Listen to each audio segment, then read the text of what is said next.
bryd on brere, which is the oldest extant English love song. It was found scribbled on the back of a piece of papal bull somewhere between 1275 and 1325. We're not quite sure where, there's some debate. But what will be sung is the lyrics talk of bryd on brere, or bird on a briar, which is a metaphorical symbol of just something that's flighting and hard to get to in the first place. We find in the second verse that he's talking about a handmaiden, and he talks more about how lovely she is, but how far away she is and how he can't even get anywhere close to her. We found in the third verse he was talking more about just how, even though he can't have her, he's going to sing her praises and talk about how lovely and beautiful she is and how her virtues are going to be what saves him.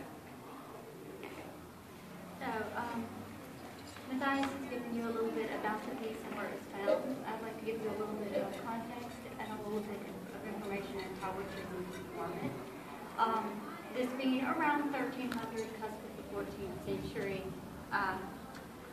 French is still the dominant language among the nobility, and because of that, it's very unlikely that this was performed in those higher echelons of society. For the record, this is awesome acoustics and it's echoing back down at me, and it's really distracting. I love this room. That said, the English-speaking, Middle English classes, trade, merchant, on down, this would have likely been a popular song among those crowds.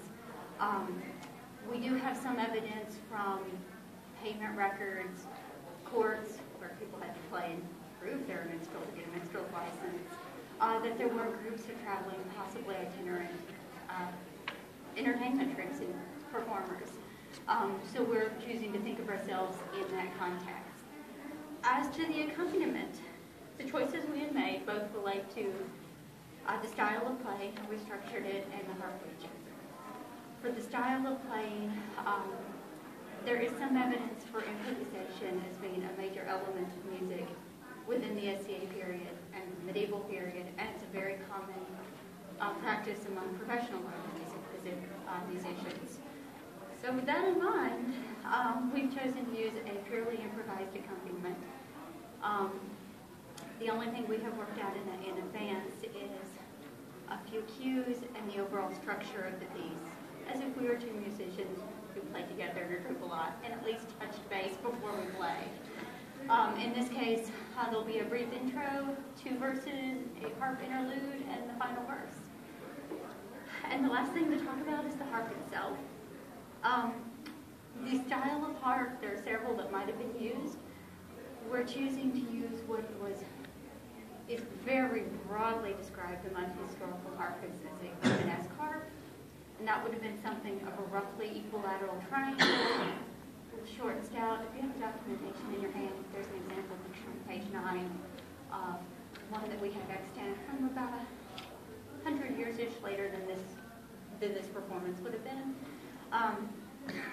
Would have had a crisp sound, flat strings, similar shape soundboard to this often, and the one in that picture is reconstructed, though possibly narrower. This is a modern harp, but of the options we had available, we felt it was the closest in visual appearance and probably sound to what we might have had. The other thing we're doing to be as accurate to that harp as possible is I'm limiting the range I'm playing. I'm only using 12 strings from this G to this D. And let me tell you, coming from playing a 31-string floor harp, that's an adjustment. It was a change. Without further ado, we present Bird on a Briar or Bryd on a Brere.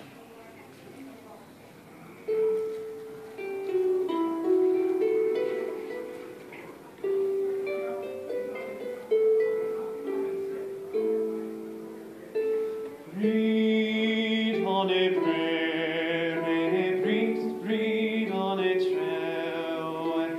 Kind is come of to crave, faithful beard on me, through o grief, through me mi grave.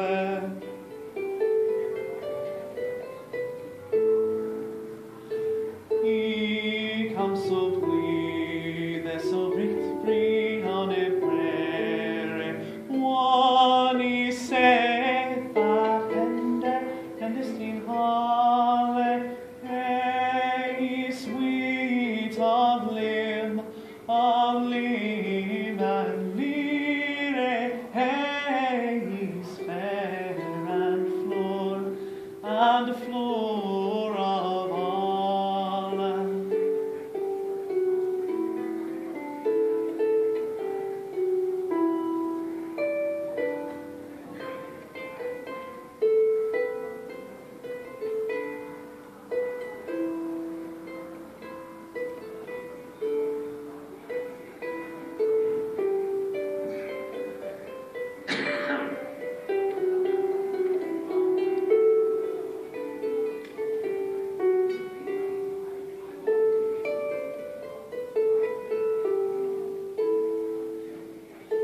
Nicteis here at wille have, steadfast